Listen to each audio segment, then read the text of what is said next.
Hello மக்களே, welcome to our channel மான்வா in Tamil. நமக்கு எந்த மானோவை பத்தி பார்க்க போறோம்னு பார்த்தீங்கன்னா, சைல்ட்ஹுட் ஃப்ரெண்ட் ஆஃப் ஜெனத் சாப்டர் 45 அண்ட் 46 தான் பார்க்க போறோம். இதுக்கு முன்னாடி போட்ட வீடியோ எல்லாம் பார்க்காதவங்களுக்கு டிஸ்கிரிப்ஷன்ல பிளேலிஸ்டோட லிங்க் கொடுத்துருக்கேன், அதுல போய் நீங்க பாருங்க. லாஸ்ட் ஷாட்ல என்ன பார்த்திருப்பேன்னா, டிவைன் ஃபிஷன் வந்து அந்த ரூம் விட்டு வெளியே போயிருப்பாரு. நான் வந்து உனக்கு ஹெல்ப் பண்றதுக்கு எந்த ஒரு இன்டென்ஷனும் கிடையாது எனக்குன்ட்டு. செக்ரட்டரி உடனே நான் உனக்கு ஒரு டிராகன் லிஃப்ட் தரேன், இந்த பையனை செக் பண்ணு அப்படின்னு சொல்லவும், அதுக்கு டிவைன் ஃபிஷன் வந்து இதுதான் கடைசி தடவை அப்படின்னு சொல்லுவாரு. இந்த சாப்டர் ஓப்பனிங்ல என்ன காட்டுறாங்கன்னா, டிவைன் ஃபிஷன் வந்து சரி அப்படின்ட்டு ஹீரோ வந்து செக் பண்ண ஆரம்பிக்கிறாரு. ஹீரோ செக் பண்ண ஆரம்பிச்சோடனே அவர் வந்து ரொம்பவே ஸ்ட்ரேஞ்ச் ஃபீல் ஆகுது. அது மட்டும் இல்லாம ஹீரோக்குள்ள இருக்க அந்த விஷயம் வந்து அவரும் ஃபீல் பண்ணி கையில நடுங்க ஆரம்பிக்குது அவருக்கே. செக்ரட்டரி உடனே டிவைன் ஃபிஷிங் கிட்ட என்ன கேக்குறானா, இவன் எப்படி இருக்கான், இவன் உடம்புல என்ன ப்ராப்ளம் இருக்கா அப்படின்னு கேக்குறாரு. அப்ப அதுக்கு டிவைன் ஃபிஷன் என்ன சொல்றாருன்னா, நான் என்னன்னு சொல்றது, ஒன்னு ரெண்டு ப்ராப்ளம்னா பரவாயில்ல, இவன் உடம்பு ஃபுல்லாவே ப்ராப்ளம் தான் இருக்கு அப்படின்னு சொல்றாரு. அது மட்டும் இல்லாம உண்மையை சொல்லனா, இப்ப இருக்க இந்த பையன் உண்மையிலே ஒரு உயிரோட இருக்க ஒரு பணம் தான் இவன் அப்படின்னு சொல்றாரு. இதை கேட்டு ஹீரோ ஷாக் ஆயிட்டு, ஏங்க நீங்க என்னங்க சொல்ல வரீங்க அப்படின்னு கேக்குறான். அப்ப டிவைன் ஃபிஷன் என்ன சொல்றானா, எனக்கு ஒரு விஷயம் புரியல, உன் உடம்புல வந்து நிறைய விதமான எனர்ஜிங்களா வந்து உன் உடம்புல சர்க்குலேட் ஆயிட்டு இருக்கு, அப்படி இருந்தா நீ எப்படி உயிரோட இருக்க உன்னமோ? அப்பதான் ஹீரோ வந்து நினைச்சு பார்க்கறான், எந்தெந்த எனர்ஜி எல்லாம் அப்சர்வ் பண்ணான்ட்டு. அந்த டீமானிக் ஸ்டோன்ல இருந்து எனர்ஜி,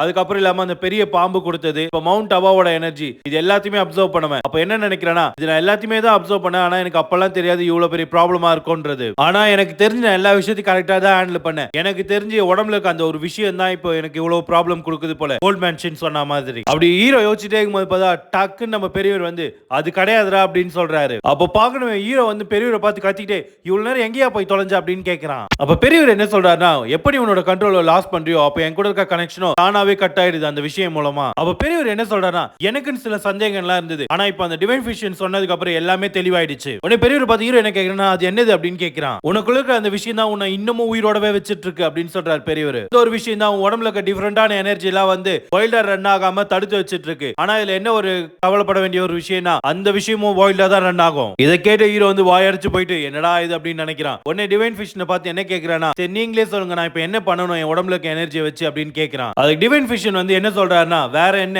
அந்த எனர்ஜில வந்து உடம்புல இருந்து ரிமூவ் பண்ணணும், இல்லனா நீ அதோட வாழ பழகணும், கடவுளை வேண்டியும் உடம்பு வெடிக்காம இருக்கிறதுக்கு. உடனே ஹீரோ என்ன கேக்குறானா, என்ன சொல்ல வரீங்க அப்படின்னு கேக்குறான். அதுக்கு டிவைன் ஃபிஷன் வந்து உன் உடம்பு எப்போனாலும் வெடிக்கும், உனக்கு வந்து எந்த ஒரு ஹெல்ப்மே என்னால பண்ண முடியாது இந்த விஷயத்துல அப்படின்னு சொல்லிடுறாரு. உனக்கு வேணா நான் இன்னும் டீடைலாவே எக்ஸ்பிளைன் பண்ற பாரு, உன் உடம்பு வந்து அன்ஸ்டேபிளா இருக்கு, நீ எப்போனாலும் சாகலாம், ஏன் நீ குளிக்கும் போது சாகலாம், சாப்பிடும் போது சாகலாம், ஏன் இப்போ உட்காந்துருக்கே இப்போ கூட நீ செத்து போகலாம் அப்படின்னு சொல்றாரு. கேட்ட ஹீரோ வந்து அப்படியா அப்படின்னு கேக்குறான் நார்மலாவே. ஆனா செக்ரட்டரி வந்து என்ன கேக்குறாருன்னா, நான் நினைச்சதோட இவன் கண்டிஷன் ரொம்பவே மோசமா இருக்கு. இதெல்லாம் பார்த்து ஹீரோட தங்கச்சி வந்து ஹீரோ கிட்ட என்ன கேக்குறானா, நீ எப்படி இவ்வளவு அமைதியா இருக்க, நீ வந்து செத்துடலாம்னு சொல்றாங்க, ஆனா எப்படி நீ அமைதியா இருக்க அப்படின்னு கேட்கும். நான் தான் இன்னும் சாகலேன்னு சொல்றான் ஹீரோ. ஆனா அவங்க தான் சொல்றாங்க நீ எப்போனாலும் செத்துருவேன்ட்டு. உடனே ஹீரோ என்ன சொல்றானா, என்ன பத்தி கவலைப்படுறதை விட்டுட்டு வீட்டுக்கு போறதை பத்தி யோசி அப்படின்னு சொல்றான். அதுக்கு அவனோட தங்கச்சி என்ன சொல்றானா, இல்ல நான் வரல அப்படின்னு சொல்றா. அதை கேட்ட ஹீரோ வந்து உடனே சரி அப்படின்னு சொல்லவும் அவளுக்கு வந்து ஒண்ணுமே புரியல, நீ உண்மையாவ சொல்ற அப்படின்னு கேக்குறா. அப்ப ஹீரோ என்ன சொல்றானா, நம்ம அப்பா என்ன சொல்லுவார் நீ நினைக்கிற, நான் போய் அவர்கிட்ட வந்து நான் என்னால அவளை கூட்டு வர முடியல, ஏன்னா அவ வந்து வரதுக்கு விருப்பம் இல்லைன்னு சொல்லிட்டான்னு சொன்னா இதெல்லாம் அப்பா ஒத்துப்பாரு நான் நினைக்கிறேன், இத பத்தில அவர் கொஞ்சம் கூட கவலைப்பட மாட்டார் அப்படின்னு அவன் சொல்லுவோம். அதுக்கு உடனே அவ வந்து சோகமாயிடுறா.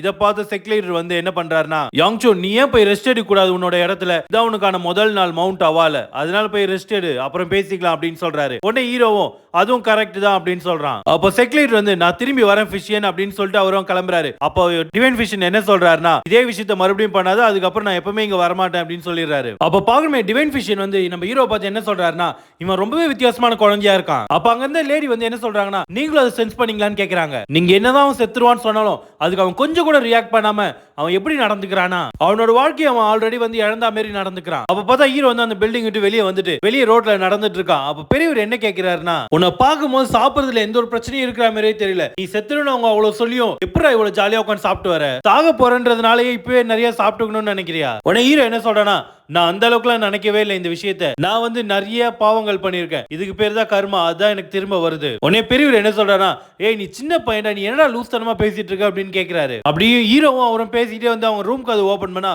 உள்ள வேற யாரோ இருக்காங்க. யாரா உள்ள இருக்காங்கன்னு பார்த்தா பியாங் தான் இருக்கா. பியாங்க பார்த்தோன்னே ஹீரோ என்ன கேக்குறானா, நீ என்ன இங்க பண்ற அப்படின்னு கேக்குறான். பியாங் என்ன சொல்றானா, தூங்கத்துக்காக ரெடி ஆயிட்டு இருக்க அப்படின்னு சொல்றா. உடனே ஹீரோ வந்து இங்கேயா தூங்க போறேன்னு கேட்டதுக்கு ஆமான்னு சொல்றா. அது மட்டும் இல்லாம பியாங் என்ன சொல்றானா, உன் கூட தான் தூங்க போறேன் அப்படின்னு சொல்றா. இதை கேட்ட உடனே பெரியவர் என்ன சொல்றாருன்னா, நீ சாகிறதுக்கு முன்னாடி ஒரு குழந்தை இருந்தா நல்லா தான் இருக்கும் அப்படின்னு சொல்றாரு. உடனே ஹீரோ என்ன சொல்றானா, செக்ரட்டரி என்கிட்ட என்ன சொன்னானா, 2 ரூம் அரேஞ்ச் பண்ணிருக்கேன்னு சொன்னாரு, ஒழுங்கு மரியாதை உன்னோட ரூமுக்கு நீ போ அப்படின்னு சொல்றான். பியாங் அதுக்கு என்ன சொல்றானா, அவங்க வந்து ஒரு ரூம் தான் கொடுத்ததா சொன்னாங்க என்கிட்ட அப்படின்னு சொல்றா. உடனே ஹீரோ வந்து அப்ப அப்ப அந்த செக்யூரிட்டி வந்து நமக்கு ஒரு ரூம் தான் கொடுத்திருக்கானா அப்படின்னு ஹீரோ கேட்கவும் பியாங் வந்து ஆமான்னு சொல்றா. உடனே ஹீரோ வந்து எதை பத்தி யோசிக்கிறானா, நான் இந்த விஷயத்துல கொஞ்சம் கேர்ஃபுல்லா தான் இருக்கணும், ஏன்னா இந்த செக்யூரிட்டியும் செகண்ட் எல்டரும் ஒன்னா சுத்துறவங்களாச்சு, இப்படிதான் என்ன லூஸ் தனமா யோசிப்பானுங்க. உடனே ஹீரோ என்ன பண்றான், சரி நீ இங்கே தூங்கு, நான் போய் மியோன் கூட தூங்கிக்கிறேன் அப்படின்னு குட் நைட் சொல்லிட்டு வெளியே போக பாக்குறான். உடனே பியாங் என்ன பண்றான், வந்து அவனோட கையை பிடிச்சிடுறா. பியாங் என்ன சொல்றான், நான் உன்னோட கையை மட்டும் பிடிச்சு தூங்குறேனே அப்படின்னு சொல்றான். இதை கேட்ட ஹீரோக்கு ஒண்ணுமே புரியல. உடனே ஹீரோ சிரிச்சிட்டு உடனே என்ன சொல்றானா, இது ரொம்ப ஃபன்னியா இருக்கு அப்படின்னு சொல்றான். உடனே அதுக்கு பியாங் வந்து நீ என்ன பார்த்து சிரிச்சதானே அப்படின்னு கேக்குறா. உடனே ஹீரோ வந்து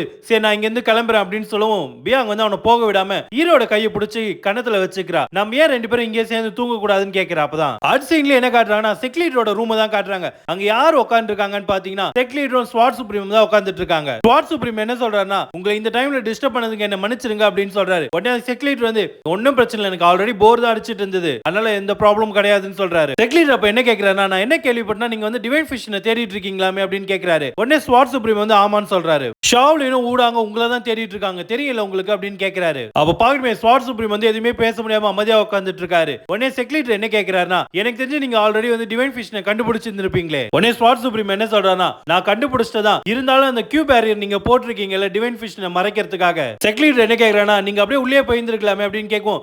இல்ல முதல்ல உங்ககிட்ட கேட்கறதா மரியாதையா இருக்கும் அப்படின்னு சொல்றாரு ஸ்வாட் சுப்ரீம். ஸ்வாட் சுப்ரீம் என்ன கேக்குறாருன்னா, செக்யூரிட்டி எனக்கு வந்து டிவைன் ஃபிஷ்னை பார்க்கிறதுக்கு அலோ மட்டும் பண்றீங்களா அப்படின்னு கேக்குறாரு. இதை கேட்ட செக்யூரிட்டி வந்து ஒரு செகண்ட் யோசிச்சுட்டு என்ன சொல்றாருன்னா, இப்ப டிவைன் ஃபிஷ் வந்து இன்னொருத்தவங்களை ட்ரீட் பண்ணிட்டு இருக்காரு, அப்படியே நீங்க போனாலும் இப்ப அவர் உங்களுக்கு எதுவும் பண்ண மாட்டாரு அப்படின்னு சொல்றாரு. உடனே செக்யூரிட்டி என்ன சொல்றாருன்னா, ஆனா ஒரு விஷயம் இருக்கு, நீங்க எனக்கு ஒரு ஃபேவர் பண்ணீங்கன்னா உங்களுக்கு எல்லாமே மாறும் அப்படின்னு சொல்றாரு. அடுத்த சீன்ல யாரை காட்டுறாங்கன்னா, நம்ம ஹீரோ தான் காட்டுறாங்க. ஹீரோ கொஞ்சம் கூட தூங்காம அந்த பெட்ல அமைதியா படுத்துட்டு மட்டும் தான் இருக்கான் இவ்வளவு நேரமும். இதை பார்த்த பெரியவர் என்ன சொல்றாருன்னா, எனக்கு இது ரொம்பவே ஆச்சரியமா இருக்கு, உங்க ரெண்டு பேருக்கு நடுவில் எதுவுமே நடக்கல. உடனே ஹீரோ என்ன சொல்றானா, லூஸ் தனமா எதுவும் பேசிட்டு இருக்காதீங்க, விடிஞ்சிச்சு தானே அப்படின்னு கேக்குறான். பெரியவர் என்ன கேக்குறாருன்னா, எப்படி பார்த்தாலும் கடைசியில் நீ அவ கூட தானே தூங்கி இருக்க அப்படின்னு கேட்கும். அதுக்கு ஹீரோ வந்து என்ன சொல்றானா, உங்களுக்கு கொஞ்சம் கூட அது தெரியல, நேத்து நைட் அவ என்ன பண்ணான்றது, அவளோட கியூ எனர்ஜி ரிலீஸ் பண்ணிக்கிட்டே வந்து என்ன மிரட்டியே தான் அவ கூப்பிட்டா, எனக்கும் வேற வழி இல்லாம தான் நான் வந்து இங்க தூங்கிட்டு இருந்தேன். இல்ல உனக்கு ரொம்பவே நல்ல விஷயம் எதுனா, உன்னோட சர்வன்ட் கேர்ள் வந்து இந்த விஷயத்தை பார்க்கல, அதுதான். உடனே ஹீரோ என்ன சொல்றான், அதெல்லாம் பிரச்சனையா என்ன அப்படின்னு கேட்கிறான். இல்ல ஒருவேளை பிரச்சனையா இருக்குமோன்னு யோசிக்கிறான். உடனே ஹீரோ வந்து எதை பத்தி யோசிக்கிறானா, கொஞ்சம் யோசிச்சு பார்த்தா பியாங் கூட நான் எப்பலாம் இருந்தனோ அப்பலாம் தான் சியோல் வந்து அப்செட் ஆனா. உடனே ஹீரோ வந்து அவ வந்து எங்களை இந்த மாதிரி பாத்துற கூடாது, அதுக்கு முதல்ல பியாங் இங்க இருந்து அனுப்பணும் அப்படின்னு அவன் யோசிக்கும் போதே பார்த்தா இங்க வந்து சியோல் நிக்கிறா பக்கத்துல. சியோல் நிக்கிறத பார்த்து ஹீரோக்குலாம் அப்படி தூக்கி வாரி போட்டுருச்சு. சியோல பார்க்கணுமே, அவ அந்த அளவுக்கு கொலவெறியில பாத்துட்டு இருக்கா இவங்க ரெண்டு பேரையும். பியாங் அப்பதான் தூக்கத்துல இருந்து எழுந்திருக்கா. பியாங் எழுந்த உடனே சியோல பார்த்து என்ன கேக்குறானா, நீ நல்லா தூங்குனியா அப்படின்னு கேக்குறா.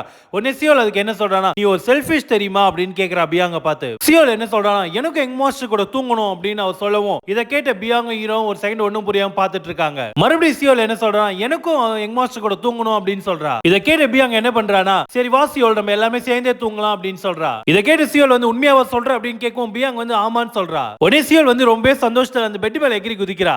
சியோல் என்ன சொல்றானா, இப்பதான் எனக்கு ரொம்பவே சந்தோஷமா இருக்கு உங்க கூட ஜாயின் பண்ணதுல. ஹீரோ வந்து அவ இத பத்தி தான் பேசினால அப்படின்னு யோசிக்கிறான். இவன் இந்த பக்கம் யோசிச்சுட்டே இருக்கும்போது பார்த்தா குட் மார்னிங் அப்படின்ற ஒரு வாய்ஸ் கேட்டு அந்த டோர் ஓபன் ஆகுது. யாருன்னு பார்த்தா நம்ம சியோங் தான். இவங்க மூணு பேரும் ஒண்ணா பெட்ல இருக்கறத பார்த்த சியோங் வந்து என்ன பேசுறதுனே தெரியாம அப்படியே ஷாக் ஆகி நிக்கிறான். உடனே அந்த கதவை மூட்டு செக்யூரிட்டி வந்து உங்களை பார்க்கணும்னு சொன்னாரு, நீங்க ஃப்ரீ ஆயிட்டு வாங்க அப்படின்னு சொல்லிட்டு கிளம்பிடுறாங்க இருந்து. ஹீரோ இந்த சினாரியை பார்த்த உடனே ஐயோ இவன் வேற என்ன போய் பேசுவான்னு தெரியல அப்படின்னு அவன் யோசிக்கும் போது பெரியவர் என்ன சொல்றானா, நீ கவலைப்படாத, மவுண்ட் அவாவை பொறுத்த வரைக்கும் இந்த மாதிரி ரூமர்ஸ் எல்லாம் பரவாது அப்படின்னு சொல்றாரு. அவன் அடுத்த சீன்ல வந்து யார் கூட இருக்கானா, செக்யூரிட்டி கூட தான் இருக்கான். செக்யூரிட்டி வந்து என்ன கேக்குறாருன்னா, நான் என்ன கேள்விப்பட்டனா சன்ரைஸ் ஆனதுல இருந்து அந்த ரெண்டு பொண்ணு கூட ஜாலியா இருந்த போல இருக்கு, இப்படிதான் சின்ன பையனா இருந்தாலும் இதான் ஒரு லாபம் அப்படின்னு சொல்றாரு. இதை கேட்டு ஹீரோவும் பெரியவரும் ஷாக் ஆயிட்டாங்க.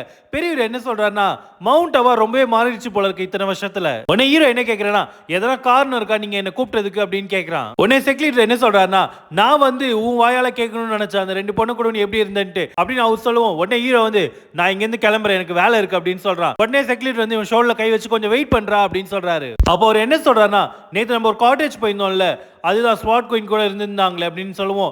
ஆமான்னு சொல்றான். அப்ப பார்த்தா அவர் என்ன பண்றாருன்னா, அவரோட கையில இருந்து ஒரு லெட்டர் எடுத்து ஹீரோ கிட்ட கொடுத்து இதை மட்டும் டிவைன் ஃபிஷன் கிட்ட கொடுத்துறியா அப்படின்னு கேக்குறாரு. உடனே ஹீரோ வந்து நானா அப்படின்னு கேக்குறான். இது ஒன்னும் அவ்வளவு பெரிய வேலை கிடையாது, இருந்தாலும் நான் கேக்குறேன் எதுக்கு என்கிட்ட கொடுக்குறீங்க அப்படின்னு கேக்குறான். அதுக்கு செக்யூரிட்டி என்ன சொல்றாருன்னா, ஸ்வாட் குயினுக்கு வந்து இல்னஸ் இருக்கிறது வந்து முக்காவாசி பேருக்கு தெரியாது, இப்ப நான் இந்த லெட்டர் மட்டும் கொடுத்து அனுப்பிச்சா அது எல்லாருக்குமே பரவிடும், புரிஞ்சுப்பேன் நான் நம்புறேன் அப்படின்னு சொல்றாரு. உடனே ஹீரோ அதுக்கு என்ன சொல்றானா, எனக்கு புரியுது, மவுண்ட் அவாவோட சிம்பிள் வந்து இப்போ நோய் விட்டுருக்காங்கன்றது யாருக்கும் தெரியாம பாத்துக்கிறீங்க. அப்போ செக்யூரிட்டி என்ன சொல்றானா, இது என்னாலே எடுத்துட்டு போய் கொடுக்க முடியும், ஆனா அப்படி நானே போனா டிவைன் ஃபிஷருக்கு நானே ஒரு வாய்ப்பு ஏற்படுத்தி கொடுத்த மாதிரி இருக்கும் அவர் இங்க இருந்து கிளம்புறதுக்கு.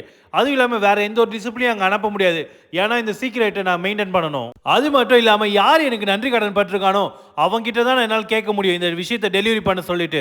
அப்படி சொல்லிட்டு நம்ம ஹீரோட ஷோல்டர்ல தான் அந்த கை வைக்கிறாரு. சோ ஒழுங்கு மரியாதை எடுத்துட்டு போய் கொடு அப்படின்னு நம்ம ஹீரோ பார்த்து சொல்றாரு அவர் வில்லத்தனமாவே. இந்த பக்கம் பார்த்தா ஹீரோட தங்கச்சி வந்து அந்த காட்டேஜ்ல இருந்து வெளியே வந்து நான் போயிட்டு வந்துடுறேன்னு சொல்லி அந்த மலையில இருந்து கீழே இறங்கி ஒரு மார்க்கெட் பிளேஸ் தான் போறா. அது மட்டும் இல்லாம அந்த மார்க்கெட் பிளேஸ்ல போயிட்டு என்னெல்லாம் வாங்கணுமோ எல்லாத்தையும் வாங்கிட்டு ரிட்டர்ன் அதே மலைக்கு தான் போறா. அப்படி அவங்க போகும்போது என்ன நினைக்கிறானா அவங்க எங்கிட்ட சொன்ன எல்லாத்தையுமே நான் வாங்கிட்டு இருந்தேனே அப்படின்னு அவ பேக்ல இருக்கிறதெல்லாம் பார்த்துட்டு இருக்கா.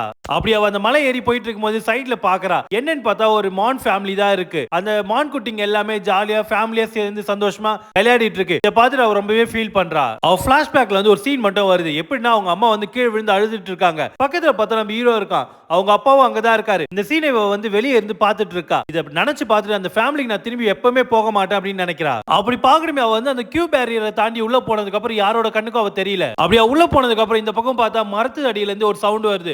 அவ இப்ப எங்க போனா அப்படின்ட்டு. அப்ப பார்த்தா அங்க ஒரு 4-5 பேர் இருக்கானுங்க. அதுல ஒருத்தன் என்ன சொல்றானா அவ நம்மள கண்டுபிடிச்சிட்டாலோ என்னமோ அப்படின்னு அவன் சொல்லுவான். இன்னொருத்த என்ன சொல்றான் அதுக்கு வாய்ப்பே இல்ல, இவ்வளவு மாரி ஒரு செகண்ட் ரேட் மார்ஷல் ஆர்டிஸ்ட் எல்லாம் நம்மள கண்டே பிடிக்க முடியாது. உடனே அதுல இருந்து ஒருத்தன் என்ன சொல்றானா எனக்கு தெரிஞ்சு அப்படின்ட்டு அவன் முன்னாடி போயிட்டு அங்க கை வைக்கிறான். பார்த்தா அந்த கியூ பேரியர் அவனுக்கு தெரியுது. அப்ப அவன் கை வச்சு பார்த்ததுக்கு அப்புறம் இந்த கிழவனோட தொல்லை வேற தாங்கல அப்படின்ட்டு பார்த்தா அவ்வளவு பெரிய கியூ பேரியர் இருக்கு. அந்த மொத்த மலையே மறைச்சிட்டு இருக்காது. அவன் என்ன யோசிக்கிறானா இவ்வளவு பெரிய கியூ பேரியர் இருக்குன்னா கண்டிப்பா அந்த டிவைன் ஃபிஷியன் வந்து இங்க தான் இருக்கணும். அந்த மாஸ்க் போட்டவன் என்ன சொல்றானா சரி நம்ம இங்க இருந்து இப்ப கிளம்பிடலாம், இதுக்கப்புறம் இந்த விஷயத்தை வந்து ரீஜனல் லீடரால மட்டும் தான் ஹேண்டில் பண்ண முடியும் அப்படின்னு அவன் சொல்றான். இவனுங்கெல்லாம் யாரு எதுக்கு டிவைன் ஃபிஷனை கடத்தணும்னு நினைக்கிறானுங்கன்னு எதுவுமே தெரியல. இதுக்கப்புறம் அடுத்த சாப்டர் நம்ம பார்ப்போம் மக்களே என்ன ஆகுதுன்றது.